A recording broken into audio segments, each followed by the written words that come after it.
नमस्कार मु दीपक सेनापति। आज शुणिबा अबलकरा कहानीर 22तम अध्याय चाट घर पिला चाट। परिवेषण परशुराम बेहेरा।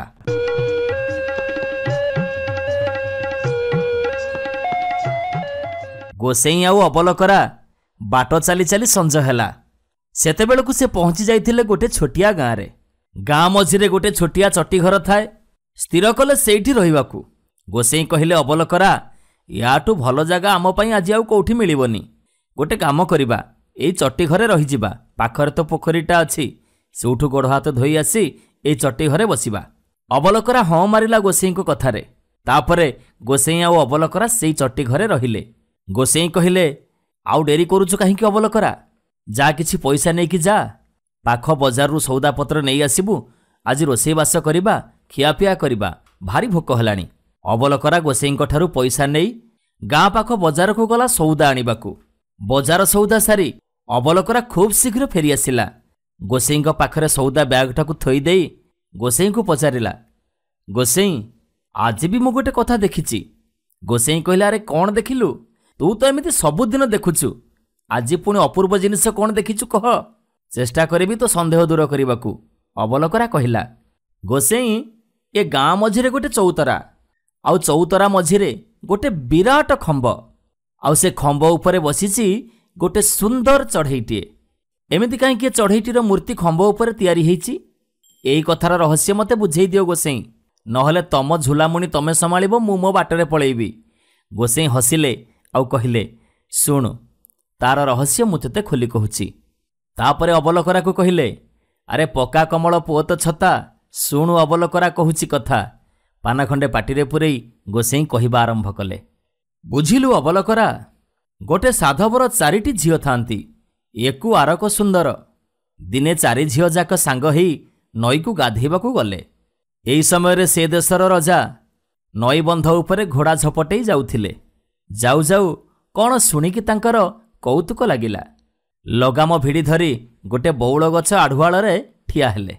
बड़ झियो कहिला, मु जदि राजांक रांधुणिया को बाहा हुअंती, भल भल दरब खांती। तापरे मझिया कहिला, आउ मु जदि मंत्री की बाहा हुअंती, प्रतिदिन भली की भली साड़ी पिंधंती। ता तल झियो कहिला, मु जदि कटुआल को बाहा हुअंती, मोर काहा को डरिबार नाही। सान झियो थिला सबुठु सुंदरी। सीए कहिला, मु जदि राजा को बाहा हुअंती, राजा मते पाटराणी करी रखन्ते, दंडे भी पाखरु छाड़ंतिनी। ए सबु कथा राजा शुणिले। साधव को नौर को डाकी सबु कथा कहिले। जो झियर जहा मन थिला ताकू ता सहित बाहा करई देले, आउ निजे सान झियो को बाहा हेले। समस्तंकर मनस्कामना पूर्ण हेला सत, हेले किछि दिन परे तिनी भौणींकर मन फिका पड़ीगला। जी सबुठु सान सी हेला पाटराणी, आउ आमे सबु ता चाकराणी। पोड़ी जाऊ आम बुद्धि, पोड़ू आम कपाळ। एणु समस्ते सान भौणी को ईर्षा कले। कले बले कौशले केमिति राजांक ठारू ताकू दूरेइबे सेई कथा सबु बेले चिंता कले। एणे दैव कूटकू देख, बड़ भौणी मानंकर किछि नाही, हेले सान भौणी आगे गर्भवती हेले। बड़ तिनी भौणींकर जहा राग थिला थिला, एणिकी राग बेसी बढ़ीगला। तिनी भौणी आसंती, सान भौणी को भारी कौळ कथा कहंती। किए मुंड बांधी दिए, किए बेश करी दिए, किए पान भांगी दिए, एमिति सान भौणीर सेवा करुथांती। सान भौणी एते छंद कपट बुझेना, सेमानंक स्नेह सरधारे भली जाए। चाहू चाहू राणींकर 10 मास 10 दिन हेला। राणी कष्ट पाइले। ठीक एई समय रे तिनी भौणी जाक मिसी पोइली को ता पाखरु दूर करिदेले, आउ कहिले, आम भौणी कथा आमे बुझिबु। तापरे राणींक आखिरे अंधपटुली बांधिदेले। राणी एकथा पचारिबारु बड़ भौणी कहिला, तू चुप करी रह, राजा घरे एमिति हुए। राणींकर दिव्य सुंदर पुओटीए जन्म हेला। से कुआं डाक न दौणु बड़ भौणी माने मिसी ताकू गोटे बाक्सरे पुरेई नईरे भसई देले। मांकड़ पिलाटी को बाक्सरू काढ़ी राणी पाखरे शुई देले। पोइली परिवारी को डाक पकेइले, अरे धाई आस हो, तम राणी मांकड़ पिला जन्म करिछि। समस्ते एकथा देखि काबा ही गले। ये कि अभिला कथा, मनीष ही कि मांकड़ कौन किए जन्म करे? एकथा राजा शुणिले। लाज सरमरे तांको मुंड तळकु नईगला। से चुप ही रहिले। କିଛି ଦିନ ପରେ ସେ ରାଣୀଙ୍କର ଆଉ ଗୋଟିଏ ଦିବ୍ୟ ସୁନ୍ଦର ପୁଅ ଜନ୍ମ ହେଲା। ସେମିତି ବଡ଼ ଭଉଣୀମାନେ ବିଲେଇ ଛୁଆଟିଏ ଆଣି ତା ପାଖରେ ରଖିଦେଲେ, ଆଉ ତା ପିଲାଟିକୁ ବାକ୍ସରେ ପୂରେଇ ନଈରେ ଭସେଇଦେଲେ। ଆଉ ନଅର ସାରା ଚହଳ ପକେଇଲେ ଯେ ରାଣୀ ବିଲେଇ ଛୁଆ ଜନ୍ମ କରିଛନ୍ତି। ଏ କଥା ଯିଏ ଶୁଣିଲା ସିଏ ତାଟକା ହେଲା। ରାଜା ବି ଭାରି ବ୍ୟସ୍ତ ହେଲେ, କର୍ମ ଆଦରିକି ରହିଲେ। ତାପରେ କିଛି ଦିନ ଗଲା, ଏଥର ଝିଅଟିଏ ଜନ୍ମ ହେଲା। ହେଲେ ତାର ବଡ଼ ଭଉଣୀମାନେ କପଟ କରି ତାକୁ ବି ନଈରେ ଭସେଇଦେଲେ। କୁକୁର ପିଲାଟିଏ ଆଣି ସେଇଠି ରଖିଦେଲେ, ଆଉ ଚାରିଆଡ଼େ କହି ବୁଲିଲେ, ଇଏ ମଣିଷ ହେଇକି କ'ଣ କିଏ ଜୀବଜନ୍ତୁ ଜନ୍ମ କରେ? ମାଙ୍କଡ଼, ବିଲେଇ, କୁକୁର, ଇଏ ମଣିଷ ନୁହଁ ମ, ଏଇଟା ଗୋଟେ ଅସୁରୁଣୀଟା। ଏହାକୁ ପୁଣି ରାଜା ପାଟରାଣୀ କରି ରଖିଛନ୍ତି। ବିଭିନ୍ନ ଆଡ଼ୁ ବିଭିନ୍ନ କଥା ଶୁଣି ରାଜା ଖୁବ୍ ରାଗିଗଲେ। ଏବେ ରାଣୀଙ୍କୁ ନେଇ ବନ୍ଦୀଶାଳାରେ ରଖିଲେ। ଏଣେ ରାଣୀଙ୍କର 2 ପୁଅ ଆଉ ଗୋଟିଏ ଝିଅକୁ ବଡ଼ ଭଉଣୀମାନେ ବାକ୍ସରେ ପୂରେଇ ନଈରେ ଭସେଇ ଦେଇଥିଲେ। ବାକ୍ସଟିମାନ ଭାସିଯାଇ ଗୋଟେ ବଗିଚା ତୁଠରେ ଲାଗିଲା। ସେଇ ତୁଠ ପାଖରେ ରାଜାଙ୍କର ମାଳି ଘର। ମାଳିର କିଛି ପିଲାପିଲି ନଥିଲେ। ତାର ସୌଭାଗ୍ୟରୁ ସେ 3 ପିଲାଙ୍କୁ ପାଇଲା। ଭାରି ହେପାଜତରେ ପାଳିଲା। ରଜାଘର ପିଲା, ଚନ୍ଦ୍ର ଉଦିଆ ରୂପ। ମାଳି ଘରେ ଚନ୍ଦ୍ରକଳା ପରି ବଢ଼ିଲେ। ଦିନେ ଭାଇ ଭଉଣୀ 3 ଜଣ ବୁଲୁ ବୁଲୁ ଗୋଟିଏ ଛୋଟିଆ ପାହାଡ଼ ପାଖରେ ପହଞ୍ଚିଲେ। ପାହାଡ଼ ମୂଳରେ ଝରଣାଟିଏ ଝରିଯାଉଛି, ଆଉ ଝରଣା କୂଳରେ ଗୋଟେ ଝଙ୍କାଳିଆ ଗଛ। ତାରି ମୂଳରେ ଜଣେ ଋଷି ବସି ତପସ୍ୟା କରୁଛନ୍ତି। ତାଙ୍କର ହେଉଛି 12 ହାତ ଜଟା, 4 ହାତ ଯାଏ ନାକ ବଢ଼ିଛି, ବେକ ଯାଏ ହୁଙ୍କା ମାଡ଼ିଗଲାଣି। ସେଇଠି କେତେ ପ୍ରକାର ଗଛଲତା, ଫଳ ସବୁ ପାଚିକି ଝୁଲୁଛି। କେତେ ପ୍ରକାର ଜୀବଜନ୍ତୁ ବୁଲୁଛନ୍ତି। ଗୋଟିଏ 7 ବର୍ଣ୍ଣି ଚଢ଼େଇ ଋଷିଙ୍କ ପାଖରେ ବସିଛି। ଏଡ଼େ ସୁନ୍ଦର ଚଢ଼େଇଟି। ତାକୁ ଦେଖି ପୁଅର ଭାରି ଲୋଭ ହେଲା। ସେ ଯେମିତି ଯାଇ ଚଢ଼େଇକୁ ଧରିଛି, ସାଙ୍ଗେ ସାଙ୍ଗେ ସେ ସେଇଠି ପଥର ପାଲଟିଗଲା। ତା ଦେଖା ଦେଖି ସାନ ଭାଇଟି ଯାଇ ସେ ଚଢ଼େଇକୁ ଧରି ପକେଇଲା। ସିଏ ବି ପଥର ପାଲଟିଗଲା। ଏ ଘଟଣା ଦେଖି ରାଜା ଝିଅ କାବାକାଠ ହେଇଗଲା। ଏକୁଟିଆ ବଣ ଭିତରେ ତାକୁ ଭାରି ଡର ଲାଗିଲା। କିଛି ଉପାୟ ନ ପାଇ ସେ ଯାଇ ଋଷିଙ୍କ ପାଦ ଧରି ମୁଣ୍ଡ ବାଡ଼େଇ କାନ୍ଦିଲା। ତା ବିକଳ ଦେଖି ଋଷି କହିଲେ, ଯା ମା, ଝରଣାରୁ ଆଞ୍ଜୁଳାଏ ପାଣି ଆଣି ତୋ ଭାଇମାନଙ୍କ ଉପରେ ଛିଞ୍ଚି ଦେ, ସେମାନେ ବଞ୍ଚି ଉଠିବେ। ଆଉ ସମସ୍ତେ ଯାଇ ସେ ଚଢ଼େଇର ଗୋଡ଼ ତଳେ ପଡ଼। ସେଇ ଚଢ଼େଇ ତମର ବହୁତ ଉପକାର କରିବ। ରାଜା ଝିଅ ଝରଣାରୁ ଆଞ୍ଜୁଳାଏ ପାଣି ଆଣି ଭାଇମାନଙ୍କ ଉପରେ ଛିଞ୍ଚିଦେଲା। ସତକୁ ସତ 2 ଭାଇ ଜୀଇଁ ଉଠିଲେ। ତାପରେ ଭାଇ ଭଉଣୀ 3 ଜଣ ଯାଇ ଚଢ଼େଇର ଗୋଡ଼ ତଳେ ପଡ଼ି କ୍ଷମା ମାଗିଲେ।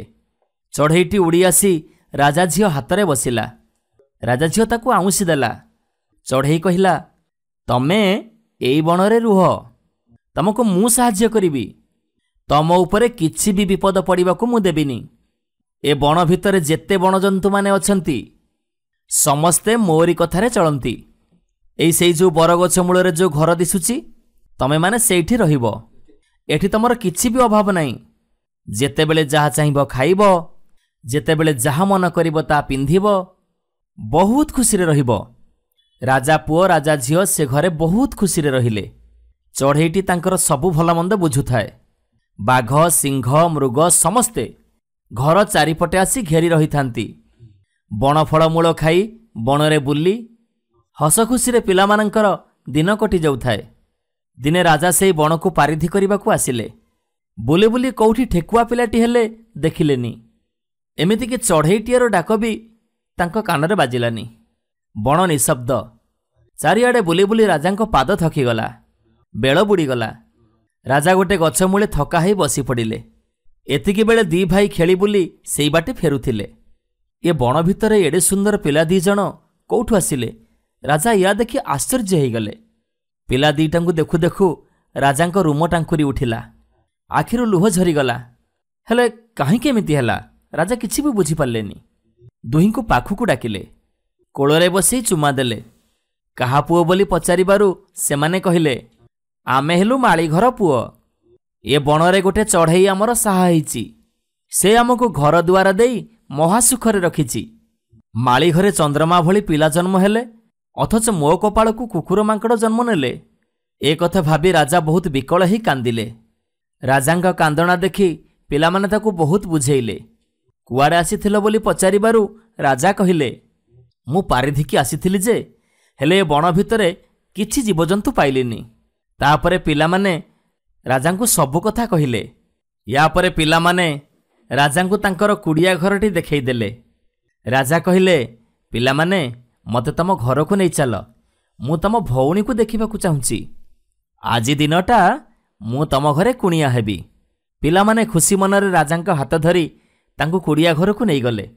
तेणे भौणी 6 तिअण 9 भजा करी भाई मानक बाट चाही बसी थाए। आज कहीं एते डेरी हैला बोली पचारिबारु भाई माने राजांकु देखई देले आउ सबु कथा कहिले। भौणी पानी आनी राजांक गोड़ धोईदेला, ठा पिढ़ा करी समस्तंकु खाइबाकु देला। राजा से अपूर्व रांधणा खाई ताजुब हो गले। राजा घरे एते रांधुणिया हेले एमिति सुआदिया खाद्य केही तो केबे रांधि पारिनी। चढ़ई को कहिले, एमिति सुआदिया रांधणा आजी जाए मो जीभ चाखी नथिला। चढ़ई कहिला, ये गोटा की रांधणा? थरे लंकार राजा मते निमंत्रण करथिले। सी जो मणिमुक्ता तरकारी करथिले, जदि ताकु थरे चाखी थांते ए रांधणा को आपण आड़ कर दियंते। चढ़ई कथा सुनी राजा हसटिए हसिले आउ कहिले, तमे केडे अपसंद कथा कहूच। मणिमुक्ता मणिमुक्ता कौन केबे तियण हुए आउ ताकु मनीष खाती? चढ़ई कहिला, ताहले मनीष ही केमिति कुकुर मांकड़ बिलेई जन्म करिछि बोली विश्वास कले, आउ एबे मो कथा को आपण हसरे उड़ाई दउचंती। चढ़ई कथा सुनी राजा काबा हो गले। ए चढ़ईटी मो घर खबर केमती जानला? तापरे चढ़ई पाद तले पड़ी बहुत नेहुरा हेले। चढ़ई तापरे तांको घरर सबु कथा वर्णना कला। केमिति रानी बड़ भौणी माने तांको जन्मित पिलांकु बाक्सरे पुरई भसई देले, आउ कुकुर मांकड़ बिलेई आनी सेठी रखिले, आउ से पिला माने भासी जाई माली घरे लागिले, आउ सेई माली घर पिलांको पाखरे आपण आज अतिथि होइचंती महाराज। ये जो भाई भौणी 3 जन को आपण देखुचंती, या आउ केही नुहंती, या आपणको जन्मित पिला माने, या आपणको निज पुओ झियो। तापरे राजा बहुत खुशी हो गले, आउ महाआनंदरे तांको निज पुओ झियंकु तांको संगरे घर को नेले। बंदीशालारू सान राणी को मुकुळेई आनिले। 3 भौणी आगरे सान भौणी को आई अलंकार पाट पीतांबरी पिंधेई सुनादोली रे झुलेइले। कोଳରେ चंद्र उदिया भली पुओ झियंकु देले। आउ तापरे से बड़ भौणी मानकर चुटी काटी तांको गालरे चून कला देई पिला खाई डाहाणी बोली डेंगुरा बजेई गाँ गाँ बुलेइले। शेषकु तांकु राइजरू बाहर करदेले। एबे राजा राणी 2 जन पुओ झियो 3 जन को सांगरे धरी महाआनंदरे राइज पालिले। आउ जौ 7 बन्नी चढ़ई पाई तांको भाग्य बदली गला। से चढ़ईर गोटे प्रतिमूर्ति तैयारी करी गाँ मझिरे गोटे खंब उपरे स्थापना करैले। आउ बुझिलु अबलकरा, आज तू जो खंब उपरे चढ़ईर प्रतिमूर्ति देखि आसिलु, ये होची सेई 7 बन्नी चढ़ईर प्रतिमूर्ति। आउ आमे जोठी अच्छे, आउ ये होची सेई राजांक राइज। हौ एबे जा, कथा तो सुनिलु, एबे खाइबा पीबा व्यवस्था कर, भारी भोक हेलाणी।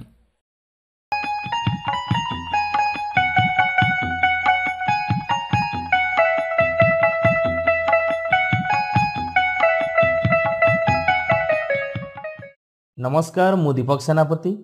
आज शुणिबा अबलकरा कहानीर 3य भाग बिराड़ी कपत कथा। परिवेषण परशुराम बेहेरा।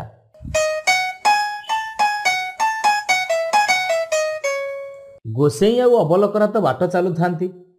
बेल बुड़ा को सेमाने जाई पहुंचिले गोटे अजणा गाँ रे। पाखरे गोटे चट्टी घर खोजी सेठी रहिले। गोसेई साथे अबलकरा को कहिले, अरे अबलकरा, आमर तो रोसई सौदा सबू अच्छी, केवल काठ 2 खंड जोगाड़ करदेले चुली जालिबाकू दरकार। तू गोटे काम कर, तू जा ए पाख गाँव कौठू काठ 2 खंड गोटे साउंटी आनिबू, आमर रोसई आरंभ करिबा। एबे अबलकरा गला काठ आनिबाकू। अल्प बाट जाइछि कि नहीं से देखिला जने लोकर घर आगरे 4-6 खंड काठ पड़ीछि। से खुशी हेई से काठ गुड़ा को गोटेइबाकू लागिला। ठीक एतिकी बेले घर मालिक बाहरी आसी कहिले, अरे अरे अरे तू आम काठ गुड़ा कहीं गोटे नौचु? आमर एठी तो बिलेई भी कपत को मुंडिया मारे, काहारी जिनिसरे केही हाथ मारंतिनी। तू निश्चय जने विदेशी। अबलकरा लाज आउ भयरे सबु कथा कहिला। घर मालिक कहिले, हौ हौ ठीक अछि, काठ नहीं रोषेईबास करी खियापिया कर। अबलकरा से काठ तक नहीं गोसेई आगरे दुम करी फोपाड़ी देई गुम हेई बसी पड़िला, आउ किछि कहिलानी। ଗୋସେଇଁ ପଚାରିଲେ, କିରେ କ'ଣ ହେଇଛି କି ତୋର? କିଛି ନୂଆ ଜିନିଷ କୋଉଠି ଦେଖିଲୁ କି? ଅବଲକରା କହିଲା, କ'ଣ ଆଉ ଦେଖିବି ଗୋସେଇଁ, ଯାହା ତ ହେଲା ହେଲା। ଏଠି ବିରାଡ଼ି କାହିଁକି କପୋତକୁ ମୁଣ୍ଡିଆ ମାରେ, ମୋତେ ଆଗେ ସେଇ କଥା ବୁଝେଇ ଦିଅ, ନହେଲେ ତମେ ତମ ଗଣ୍ଠିଲି ସମ୍ଭାଳ, ମୁଁ ମୋର ଚାଲିଲି। ଗୋସେଇଁ ତ ତ୍ରିକାଳଜ୍ଞ ପଣ୍ଡିତ, ତାଙ୍କୁ ତ ସବୁ କଥା ଜଣା। ଟିକିଏ ହସି ଦେଇ କହିଲେ, ଆରେ ଏଇ କଥା ପାଇଁ ତୋର ଏତେ ଅଭିମାନ?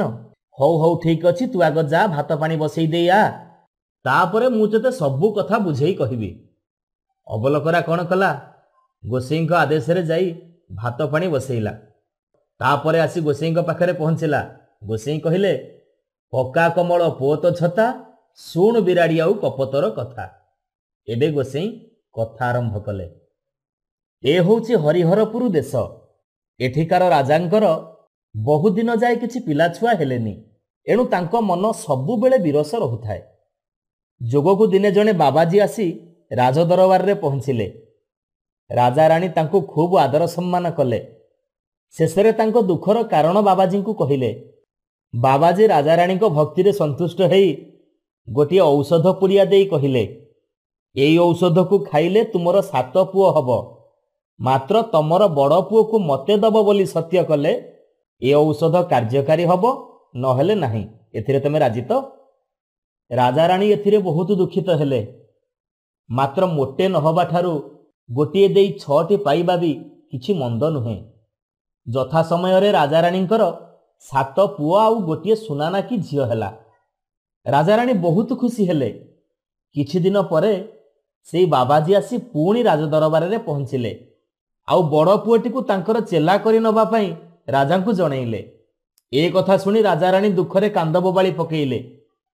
ହେଲେ ରାଜାଙ୍କର ବଡ଼ ପୁଅ ସବୁ ଶୁଣି କହିଲା, ବାପା ତମେ ସତ୍ୟ କରିଛ, ସତ୍ୟ ରକ୍ଷା କରିବା ତୁମର ଯେତିକି କର୍ତ୍ତବ୍ୟ, ସତ୍ୟ ପାଳନ କରିବା ମୋର ସେତିକି ଦାୟିତ୍ୱ, ଏଣୁ ମୁଁ ବାବାଜୀଙ୍କ କଥାରେ ରାଜି। ତାପରେ ବାବାଜୀ ରାଜା ପୁଅକୁ ନେଇ ଚାଲିଗଲେ। ରାଜା ରାଣୀ ଦାସୀ ପରିବାରୀ ସମସ୍ତେ କାନ୍ଦ ବୋବାଳି ପକାଉଥାନ୍ତି। ବାବାଜୀ ରାଜା ପୁଅକୁ ତାଙ୍କ ଆଶ୍ରମକୁ ନେଇଗଲେ, ପାଠ ପଢ଼େଇଲେ, କ୍ରମେ ତାଙ୍କ ଆଶ୍ରମର ସବୁ ଦାୟିତ୍ୱ ଦେଇଦେଲେ, ଭଣ୍ଡାର ଘରର ଚାବି ବି ତାକୁ ଦେଇଦେଲେ। ହେଲେ କାହିଁକି କେଜାଣି ମନ୍ଦିର ଘରର ଚାବିଟି ଦେଲେ ନାହିଁ। କିଛି ଦିନ ପରେ ଜଣେ ବ୍ରାହ୍ମଣ ତାଙ୍କର ପିଲା ଦୁଇଟିଙ୍କୁ ଆଣି ଆଶ୍ରମରେ ବାବାଜୀଙ୍କ ପାଖରେ ପହଞ୍ଚେଇକି କହିଲେ, ସାଧୁ ମହାରାଜ, ଏଇ ପିଲା ଦୁହିଁଙ୍କର ମା ମରିଯାଇଛି, ତାଙ୍କୁ ମୁଁ ଆପଣଙ୍କ ପାଖରେ ଛାଡ଼ି ଦେଇ ତୀର୍ଥ କରିବାକୁ ଯାଉଛି। ମୁଁ ଫେରି ଆସିଲେ ମୋ ପିଲା ଦୁହିଁଙ୍କୁ ନେଇଯିବି, ଏଥିପାଇଁ ଯାହା ଖର୍ଚ୍ଚ ହବ ମୁଁ ସବୁ ଦେବାକୁ ରାଜି ଅଛି। ଏ କଥା ଶୁଣି ବାବାଜୀ କହିଲେ, ନା ନା, ସେମିତି ହେଇପାରିବନି।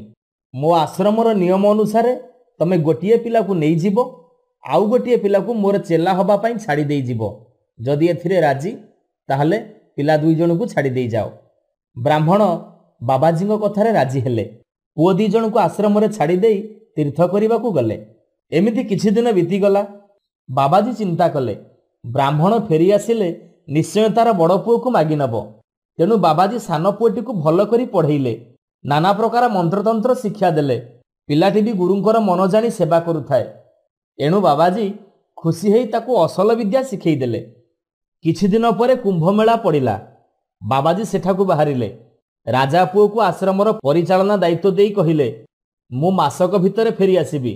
ତୁ ସବୁ ଘରର ଚାବିକାଠି ରଖିଥା, ହେଲେ ଠାକୁର ଘର ଖୋଲିବୁନି, ଗୁରୁ ଆଜ୍ଞା ଅବଜ୍ଞା କରିବୁନି। ଏତିକି କହି ବାବାଜୀ କୁମ୍ଭମେଳାକୁ ଗଲେ। ରାଜା ପୁଅ ସବୁ ଚାବିକାଠି ରଖିଲା, ହେଲେ ତାର ମନରେ କୌତୂହଳ ଜନ୍ମିଲା। ଗୁରୁଦେବ ମନ୍ଦିରର ସବୁ ଘର ଖୋଲିବାକୁ କହିଲେ, କିନ୍ତୁ ଠାକୁର ଘର ଖୋଲିବାକୁ ବାରଣ କଲେ କାହିଁକି? କ'ଣ ସବୁ ସେ ଘରେ ରଖିଛନ୍ତି କି? 2-4 ଦିନ ପରେ ସେ ଦିନେ ଠାକୁର ଘରର ତାଲା ଫିଟେଇଲା। ଭିତରକୁ ଯାଇ ଦେଖିଲା ସେ ଘରେ 8ଟା ମୁଣ୍ଡ ମାଳ ହେଇ ଝୁଲୁଛନ୍ତି। ରାଜା ପୁଅକୁ ଦେଖି ସେମାନେ ହୋ ହୋ ହେଇ ହସି ଉଠିଲେ। ରାଜା ପୁଅ ସେମାନଙ୍କୁ ହସିବାର କାରଣ ପଚାରିବାରୁ ମୁଣ୍ଡମାନେ କହିଲେ, ଆମେ ତ ଦିନେ ଏଇ ବାବାଜୀର ଚେଲା ହେଇଥିଲୁ, ଶେଷକୁ ଆମର ଏଇ ଦଶା ହେଇଛି। ବାବାଜୀ ଫେରି ଆସିଲେ ତୁ ବି ଆସି ଆମ ପାଖରେ ରହିବୁ। କାହିଁକି? ରାଜା ପୁଅ ପଚାରିଲା। ମୁଣ୍ଡ ସବୁ କହିଲେ, ବାବାଜୀ ଜଣେ ତାନ୍ତ୍ରିକ, ନରବଳି ଦେଇ ସେ 10 ମହାବିଦ୍ୟା ସାଧନା କରୁଛି। ଆମେ ତ 8 ହେଇଗଲୁଣି, ତମେ ଆଉ ସେଇ ବ୍ରାହ୍ମଣ ପିଲାରୁ ଗୋଟିଏ ମିଶିଲେ 10 ପୁରୀ ଯିବ। ତମ ଦୁହିଁଙ୍କୁ ବଳି ଦେଲେ ଯାଇ ସେ ସିଦ୍ଧି ଲାଭ କରିବ। ଏଇ କଥା ଶୁଣି ରାଜା ପୁଅ ଛାନିଆ ହେଇଗଲା। ସିଏ ଏଠୁ କେମିତି ବର୍ତ୍ତିବ ବୋଲି ପଚାରିବାରୁ ମୁଣ୍ଡ ସବୁ କହିଲେ, ତୁ ଯା, ସେ ବ୍ରାହ୍ମଣ ତୀର୍ଥରୁ ଫେରିଲାଣି, ତାକୁ ଭେଟିବୁ, ତାକୁ ସବୁ କଥା କହିବୁ। ତାକୁ କହିବୁ ସେ ତାର ବଡ଼ ପୁଅକୁ ନ ମାଗି ସାନ ପୁଅକୁ ମାଗି ଆଶ୍ରମରୁ ନେଇଯିବ। ତାପରେ ସବୁ ସମସ୍ୟାର ସମାଧାନ ହେଇଯିବ। ସେଇଠୁ ରାଜା ପୁଅ ଆସି ବ୍ରାହ୍ମଣ ଘରେ ପହଞ୍ଚି ଦେଖିଲା ସତକୁ ସତ ବ୍ରାହ୍ମଣ ତୀର୍ଥରୁ ଫେରିଛି। ସେ ବ୍ରାହ୍ମଣକୁ ଓଳଗି ହେଇ ସବୁ ସତ କଥା ବୁଝେଇ କହିଲା, ତମେ ଯଦି ତମ ସାନ ପୁଅକୁ ସାଙ୍ଗରେ ଘେନି ଘରକୁ ଆଣିବ ତାହେଲେ ତମର ବଡ଼ ପୁଅର ବି ଜୀବନ ରକ୍ଷା ହେଇପାରିବ। ଏଇ କଥା ଶୁଣି ବ୍ରାହ୍ମଣ ରାଜି ହେଇ ରହିଲା। ମଝିରେ ମଝିରେ ବ୍ରାହ୍ମଣ ଯାଇ ବାବାଜୀ ଫେରିଲାଣି କି ନାହିଁ ଆଶ୍ରମରୁ ବୁଲି ଦେଖି ଆସୁଥାଏ। କେତୋଟି ଦିନ ପରେ ବାବାଜୀ ତୀର୍ଥରୁ ଫେରିଲେ। ବ୍ରାହ୍ମଣ ଯାଇ ପହଞ୍ଚିଲା ଆଶ୍ରମରେ। ବାବାଜୀ ବ୍ରାହ୍ମଣଙ୍କୁ ଦେଖି ତାର ବଡ଼ ପୁଅକୁ ନାନା ଅଳଙ୍କାର ପିନ୍ଧେଇ ବେଶ କରିଦେଲା। କାରଣ ସମସ୍ତଙ୍କର ତ ବଡ଼ ପୁଅକୁ ଆଶା, ପୁଣି ଅଳଙ୍କାର ପିନ୍ଧେଇଲେ ତାକୁ ହିଁ ଲୋଭ କରି ନେବ। ଦୁଇ ଭାଇଙ୍କୁ ଆଣି ବ୍ରାହ୍ମଣଙ୍କୁ କହିଲା, ତମର ଯାହାକୁ ଇଚ୍ଛା ତାକୁ ନିଅ। ଏବେ ବ୍ରାହ୍ମଣ ସାନ ପୁଅର ହାତ ଧରି ତାକୁ ଘରକୁ ନେଇଗଲେ। ଏ କଥା ଦେଖି ବାବାଜୀ ମୁଣ୍ଡରେ ହାତ ଦେଇ ବସି ପଡ଼ିଲେ। ଗଲା ସବୁ ସର୍ବନାଶ ହେଇଗଲା। ତଥାପି ସେ ଚିନ୍ତା କଲେ, କଳେ ବଳେ କୌଶଳେ ସେ ପିଲାଟିକୁ ଫେରେଇ ଆଣିବି। ଏମିତି ଭାବି ସେ ଗୋଟିଏ କାଉ ରୂପ ଧରି ବାପ ପୁଅଙ୍କ ପିଛା କରିବାକୁ ଲାଗିଲା। କିଛି ବାଟ ଯିବା ପରେ ପୁଅ ବାପକୁ ପଚାରିଲା, ବାପା, ତମେ ତ ତୀର୍ଥରୁ ଫେରିଛ, ପଇସା ପତ୍ର ନଥିବ, ଚାଲ କିଛି ରୋଜଗାର କରିବା। ଏଇ ଦେଖ, ଆଗରେ କୁକୁଡ଼ା ଲଢ଼େଇ ହେଉଛି। ମୁଁ ସେଇ ତାନ୍ତ୍ରିକ ବାବାଜୀ ଠାରୁ ଶିଖିଥିବା ମନ୍ତ୍ର ଦ୍ୱାରା ଗୋଟିଏ କୁକୁଡ଼ା ହେଇଯାଉଛି। ତମେ ମୋତେ ଗୋଟିଏ ଡୋରିରେ ବାନ୍ଧି ନେଇ ସେଇଠି ଛାଡ଼ିଦେବ। ମୁଁ ଲଢ଼େଇରେ ଜିତିଗଲେ ତମେ ପଇସା ପାଇବ, ଆଉ ଶେଷକୁ ମୋତେ 1000 ଟଙ୍କାରେ ବିକି ଦେଇ ତମେ ଘରକୁ ଫେରି ଆସିବ। ମାତ୍ର ସେ ଡୋରିଟିକୁ କାହାକୁ ଦେବ ନାହିଁ। ସେଇଟିକୁ ଆଣି ଘରେ ମୋ ନାଁ ଧରି ଡାକି ଡୋରି ଟାଣିଲେ ମୁଁ ମୋ ନିଜ ରୂପ ପାଇ ଫେରି ଆସିବି। ଏଇ କଥା ଶୁଣି ବାପ କହିଲା, ହଉ ଦେଖିବା ବାଆଜି ତତେ କି ବିଦ୍ୟା ଶିଖେଇଛି। ଏହାପରେ ବ୍ରାହ୍ମଣ ପୁଅ କୁକୁଡ଼ା ରୂପ ହେଇଯିବାରୁ ବ୍ରାହ୍ମଣ ତାକୁ ନେଇ ଲଢ଼େଇରେ ଛାଡ଼ିଦେଲା। ସେଇଠି ବ୍ରାହ୍ମଣର କୁକୁଡ଼ା ସବୁ କୁକୁଡ଼ାଙ୍କୁ ମାରି ଜିତାପଟ ନେଲା। ଏଥିରେ ଖୁସି ହେଇ ଜଣେ ସୌଦାଗର ବ୍ରାହ୍ମଣକୁ 1000 ଟଙ୍କା ଦେଇ ସେ କୁକୁଡ଼ାକୁ କିଣିନେଲା। ବ୍ରାହ୍ମଣ ଡୋରି ଧରି ଘରକୁ ଫେରିଲା। 3 ଦିନ ପରେ ବ୍ରାହ୍ମଣ ପୁଅର ନାଁ ଧରି ଡୋରି ଟାଣିବାରୁ ସେ ନିଜ ରୂପରେ ଆସି ଘରେ ପହଞ୍ଚିଲା। ଏହାପରେ ପୁଅ କହିଲା, ମୁଁ ଏବେ ଗୋଟେ ଘୋଡ଼ା ହେଇଯାଉଛି, ତମେ ମୋତେ 5000 ଟଙ୍କାରେ ବିକିଦେବ, ଆଉ ପଘା ନେଇ ଘରକୁ ଫେରି ଆସିବ। 3 ଦିନ ପରେ ମୋ ନାଁ ଧରି ସେଇ ପଘା ରସିକୁ ଟାଣିବ, ମୁଁ ପୁଣି ଘରକୁ ଫେରି ଆସିବି। ବ୍ରାହ୍ମଣ ସେମିତି ଘୋଡ଼ାକୁ ବିକି ତାର ପଘା ରସି ଟାଣିବାରୁ ପୁଅ ପୁଣି ଆସି ବ୍ରାହ୍ମଣ ଆଗରେ ହାଜର ହେଇଗଲା। ତାପରେ ବ୍ରାହ୍ମଣ ପୁଅ ବାପାକୁ କହିଲା, ମୁଁ ଏବେ ହାତୀ ହେଇଯାଉଛି, ମୋତେ 10000 ଟଙ୍କାରେ ବିକିଦେବ, ଆଉ ଅଙ୍କୁଶଟାକୁ କାହାରିକି ଦେବ ନାହିଁ। ସେମିତି ଅଙ୍କୁଶ ଧରି ଡାକିଲେ ମୁଁ ପୁଣି ଫେରି ଆସିବି। ବାପା ହଁ ମାରିବାରୁ ସେ ହାତୀ ରୂପ ହେଇଗଲା। ଏଣେ ବାବାଜୀ ତ କାଉ ରୂପ ଧରି ବାପ ପୁଅଙ୍କ ପିଛା କରି ଚାଲିଛି। ସେ ଏତିକି ବେଳେ ଗୋଟିଏ ସୌଦାଗର ହେଇ ବ୍ରାହ୍ମଣ ପାଖରେ ପହଞ୍ଚିଲା। ବ୍ରାହ୍ମଣ ଆଗରେ ଠିଆ ହେଇ କହିଲା, କେତେ ଟଙ୍କାକୁ ହାତୀଟା ବିକ୍ରି କରିବ? ବ୍ରାହ୍ମଣ କହିଲା, 10000 ଟଙ୍କା। ସୌଦାଗର କୁହୁକ ବଳରେ 10000 ଟଙ୍କା ଦେଇ ହାତୀଟିକି କିଣିସାରି ଅଙ୍କୁଶ ମାଗିବାରୁ ବ୍ରାହ୍ମଣ ଦେଲା ନାହିଁ। ସୌଦାଗର କହିଲା, ଅଙ୍କୁଶଟି ନ ଦେଲେ ମୁଁ ହାତୀଟିକୁ ନେବି କେମିତି? ବରଂ ତମେ ଆଉ 10000 ଟଙ୍କା ନିଅ, ଆଉ ସେଇ ଅଙ୍କୁଶଟା ମୋତେ ଦିଅ। ଏଇ କଥା ଶୁଣି ବ୍ରାହ୍ମଣ ଲୋଭରେ ପଡ଼ିଗଲା। ସାମାନ୍ୟ ଲୁହା ଖଣ୍ଡକୁ 10000 ଟଙ୍କା। ସେ ତୁରନ୍ତ ଟଙ୍କା ନେଇ ଅଙ୍କୁଶଟା ଦେଇଦେଲା, ଆଉ ଟଙ୍କା ତକ ବୁକ୍ଚା ବାନ୍ଧି ଘରକୁ ଫେରିଲା। ସୌଦାଗର ଅଙ୍କୁଶ ଧରି ହାତୀ ଉପରେ ବସି ଆଗକୁ ଚାଲିଲା। ଏମିତି ଯାଉ ଯାଉ ସେ ଗୋଟିଏ ପୋଖରୀ ପାଖରେ ପହଞ୍ଚିଲେ। ସେ ପୋଖରୀ ପାଖରେ ଗୋଟେ ବରଗଛ ଥାଏ। ସେଇ ବରଗଛ ଡାଳରେ ଅଙ୍କୁଶଟିକୁ ରଖିଦେଇ ହାତୀଟିକୁ ବାନ୍ଧି ଦେଇ ସେଇ ପୋଖରୀକୁ ଗାଧେଇବାକୁ ଗଲା। ଏତିକି ବେଳେ ହାତୀ ରୂପୀ ବ୍ରାହ୍ମଣ ପୁଅ ବରଗଛରେ ଘଷି ହେଇ ଗଛଟିକୁ ହଲେଇବାରେ ଲାଗିଲା। ଫଳରେ ଅଙ୍କୁଶଟି ତଳକୁ ଖସି ପଡ଼ିଲା। ଅଙ୍କୁଶଟି ପାଇଯିବାରୁ ସେ ସାଙ୍ଗେ ସାଙ୍ଗେ ବେଙ୍ଗଟିଏ ହେଇ ପୋଖରୀ ଭିତରେ ଲୁଚି ପଡ଼ିଲା। ଗାଧେଇ ଆସି ବାବାଜୀ ହାତୀଟିକୁ ନ ଦେଖି ସବୁ ବୁଝିଗଲା। ସେ ଗୋଟିଏ ସାପ ରୂପ ହେଇ ତାକୁ ଖୋଜିବାକୁ ଲାଗିଲା। ଏତିକି ବେଳେ ସାଧବ ଘରର ବୋହୂଟି ସେ ପୋଖରୀକୁ ଗାଧେଇବା ପାଇଁ ପାଣି ଭିତରକୁ ପଶିବା କ୍ଷଣି ବେଙ୍ଗଟି ଗୋଟିଏ ସୋରିଷ ମାଳି ହେଇ ତା ଆଗରେ ଭାସିଲା। ସାଧବ ବୋହୂ ସେଇ ମାଳିଟିକୁ ପାଣିରୁ ଛାଣି ନେଇ ବେକରେ ପକାଇଦେଲା ଆଉ ଗାଧେଇ ପାଧେଇ ଘରକୁ ଫେରିଲା। ଏଇ କଥା ଦେଖି ବାବାଜୀ ନିଜ ରୂପ ଧରି ଯାଇ ପହଞ୍ଚିଲେ ସାଧବ ଘର ଆଗରେ। ସାଧବକୁ କହିଲା, ତମ ବୋହୂ ମୋର ସୋରିଷ ମାଳିଟିକୁ ନେଇ ଆସିଛି, ମୋତେ ଫେରେଇ ଦିଅ।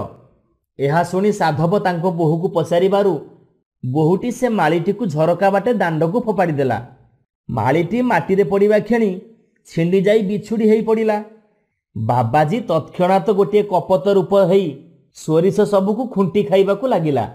ହେଲେ ଯୋଉ ସୋରିଷଟିରେ ବ୍ରାହ୍ମଣ ପୁଅର ପ୍ରାଣ ଅଛି ସେଇଟି କପତର ପଛପଟରେ ଥିବାବେଳେ ସେ ଗୋଟିଏ ବିଲେଇ ରୂପ ହେଇ କପତକୁ ମାଡ଼ି ବସିଲା ଆଉ ମାରିଦେଲା। ମାତ୍ର ଖାଇଲା ନାହିଁ, କାରଣ ଯେତେ ହେଲେ ସେ ତ ସେଇ ବାବାଜୀ, ଶିଷ୍ୟ ବ୍ରାହ୍ମଣ ପୁଅର ଗୁରୁ। ଏଣୁ ସେ ବିରାଡ଼ି ଶେଷଥର ପାଇଁ ତାର କପତ ରୂପୀ ଗୁରୁଙ୍କୁ ଦଣ୍ଡବତ କରି ମାଟି ଖୋଳି ପୋତି ଦେଲା। ଏହାପରେ ବିରାଡ଼ି ରୂପୀ ବ୍ରାହ୍ମଣ ପୁଅଟି ତା ନିଜ ରୂପ ଧରି ସିଧା ଆଶ୍ରମକୁ ଗଲା। ନିଜର ବଡ଼ ଭାଇ ଆଉ ରାଜା ପୁଅ ଆଗରେ ସବୁ ଘଟଣା ଖୋଲି କହିଲା। ତାପରେ ବ୍ରାହ୍ମଣର ଦୁଇ ପୁଅ ତାଙ୍କ ଘରକୁ ଗଲେ ଆଉ ରାଜା ପୁଅ ତା ନିଜ ରାଇଜକୁ ଫେରି ଆସିଲା। ଏବେ ବୁଝିଲୁଟି ଅବଲକରା, ଏଠି ବିରାଡ଼ି କାହିଁକି କପତକୁ ଦଣ୍ଡବତ କରେ। ଏବେ ଚାଲ ବଢ଼ାବଢ଼ି କର, ଦିଟା ଖିଆପିଆ କରିବା, ରାତି ପାହିଲେ ପୁଣି ଆଗକୁ ଯିବାକୁ ହବ। ଆଜିର ଅବଲକରା କାହାଣୀକୁ ଆମେ ଏଇଠି ରଖୁଛୁ। ପୁଣି ନୂଆ ଏକ କାହାଣୀ ନେଇ ଆଗାମୀ ଅଧ୍ୟାୟରେ ଆମେ ଆପଣମାନଙ୍କ ପାଖକୁ ଆସିବୁ। ସେତେବେଳେ ଯାଏ ବିଦାୟ ଦିଅନ୍ତୁ। ନମସ୍କାର।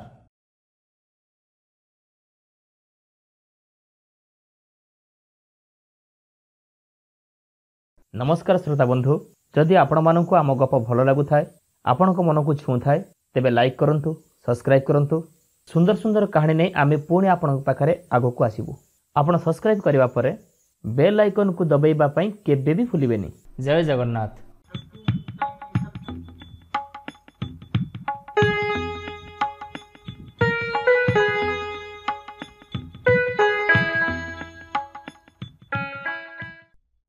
ନମସ୍କାର, ମୁଁ ଦୀପକ ସେନାପତି। ଆଜି ଶୁଣିବା ଅବଲକରା କାହାଣୀର ଷଷ୍ଠ ଭାଗ, ବ୍ରାହ୍ମଣ ଓ ରାକ୍ଷସ ଜଳପାଦ। ପରିବେଷଣ ପରଶୁରାମ ବେହେରା।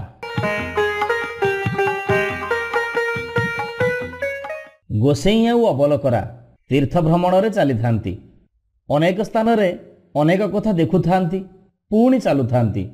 ଗୋସେଇଁ ଅବଲକରାକୁ ବିଭିନ୍ନ କାହାଣୀ ମଧ୍ୟ ଶୁଣାଉଥାନ୍ତି। ଏମିତି ଯାଉ ଯାଉ ସେମାନେ ଗୋଟିଏ ଗାଁରେ ପହଞ୍ଚିଲେ। ସେଇ ଗାଁ ମୁଣ୍ଡରେ ପହଞ୍ଚି ରାତିଟା ସେଇଠି କଟେଇ ଦେବେ ବୋଲି ମନସ୍ଥ କଲେ। ଗୋଟିଏ ଚଟି ଘର ଦେଖି ରହିଲେ। ସକାଳ ହେଲା। ଜଳଖିଆ କିଛି କିଣି ଆଣିବା ପାଇଁ ଅବଲକରା ଗଲା ଗାଁ ଭିତରକୁ। ସେ ଯାଉ ଯାଉ ଦେଖିଲା ସେଇ ଗାଁର ଗୋଟେ ଘର ପିଣ୍ଡା ଉପରେ ଅତ୍ୟନ୍ତ ବୁଢ଼ା ଲୋକଟିଏ ବସିଛି। ଆଉ ଗାଁର ସମସ୍ତେ ସେଇ ବାଟେ ଗଲାବେଳେ ତାଙ୍କ ପାଦ ଛୁଇଁ ପ୍ରଣାମ କରୁଛନ୍ତି। ଏ କଥା ଦେଖି ଅବଲକରା କାହାକୁ କିଛି ନ କହି କେବଳ ଚୂଡ଼ା ମୁଢ଼ି କିଣି ଗୋସେଇଁଙ୍କ ପାଖକୁ ଫେରି ଆସିଲା। ଗୋସେଇଁଙ୍କ ପାଖରେ ଜଳଖିଆ ରଖିଦେଇ ଆଗ ପରି ଗୁମ୍ ହେଇ ବସି ପଡ଼ିଲା। ଏ କଥା ଦେଖି ଗୋସେଇଁ କହିଲେ, କିରେ ଆଜି ପୁଣି କ'ଣ କେଉଁଠି ଦେଖିଲୁ କହୁନୁ?